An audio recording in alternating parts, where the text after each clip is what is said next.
পুনৰ অসম নাগালেণ্ড সীমান্ত সৰুপথাৰৰ চুঙাজানত নিশা উত্তেজনা অসমীয়াক আক্ৰমণ নগালোকৰ চুঙাজান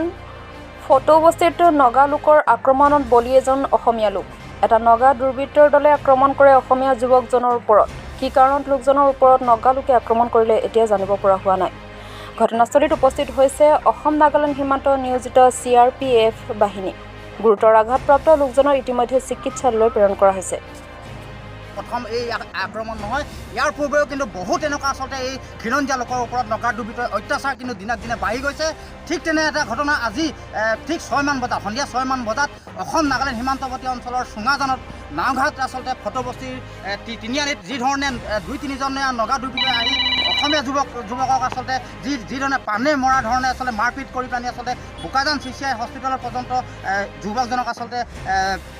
নিবলগীয়াত পৰিলে কিন্তু আমি ইয়াৰ আগতো আচলতে সংবাদ মাধ্যমৰ যোগেদি আমি অসম চৰকাৰ আচলতে বিজেপি চৰকাৰখনক আমি বাৰম্বাৰ আচলতে দাবী কৰি আহিছিলোঁ যে অসম নাগালেণ্ড সীমান্তৱৰ্তী অঞ্চলৰ সীমা সমস্যা সমাধান কৰক আৰু সীমান্তৱৰ্তী যিসমূহ খিলঞ্জীয়া ৰাইজে আচলতে বসবাস কৰি আছে সেই খিলঞ্জীয়া ৰাইজৰ জীৱন আৰু সম্পত্তি নিৰাপত্তা প্ৰদান কৰক কিন্তু আজিলৈকে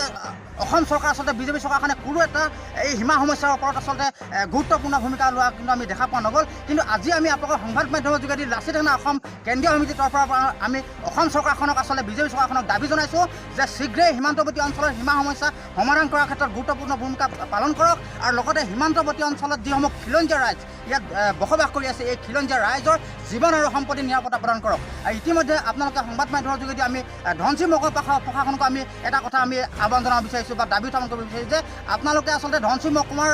কাৰ্যালয়ত AC কাৰ্যালয়ৰ ভিতৰত সোমাই পেলাই আপোনালোকে আচলতে সীমা সমস্যাৰ কোনো এটা সমস্যা নাই বুলি আপোনালোকে দম্ভালি মাৰিলে কিন্তু নহ'ব এই সীমান্তৱৰ্তী অঞ্চলৰ অসম নাগালেণ্ড সীমাৰ পৰা 30 কিলোমিটাৰ ভিতৰৰ নিলগত নগা দুৰ্বৃত্তই সোমাই আহি যি ধৰণে অসমীয়া যুৱকক আক্ৰমণ কৰিছে গতিকে ই এক ধনশিৰি মহকুমা প্ৰশাসনৰ কাৰণে কিন্তু গৰিহণাৰ যোগ্য আপোনালোকে আচলতে খিলঞ্জীয়া ৰাইজৰ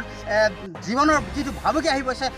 এই ক্ষেত্ৰত কিন্তু আপোনালোকে যি ধৰণে দায়িত্ব পালন কৰিব লাগিছিলে কিন্তু এই ক্ষেত্ৰত দায়িত্ব পালন কৰা কিন্তু আমি দেখা পৰা নাই কিন্তু আমি আজি সংবাদ মাধ্যমৰ যোগেদি অসম চৰকাৰক দাবী উত্থাপন কৰিছোঁ যে অনতি পলমে আপোনালোকে এই অসম নাগালেণ্ড সীমান্তৱৰ্তী অঞ্চলৰ সীমা সমস্যা সমাধান কৰক আৰু সীমান্তৱৰ্তী অঞ্চলৰ খিলঞ্জীয়া ৰাইজৰ জীৱন সম্পত্তি নিৰাপত্তা প্ৰদান কৰাৰ ক্ষেত্ৰত কিন্তু গুৰুত্বপূৰ্ণ ভূমিকা পালন কৰক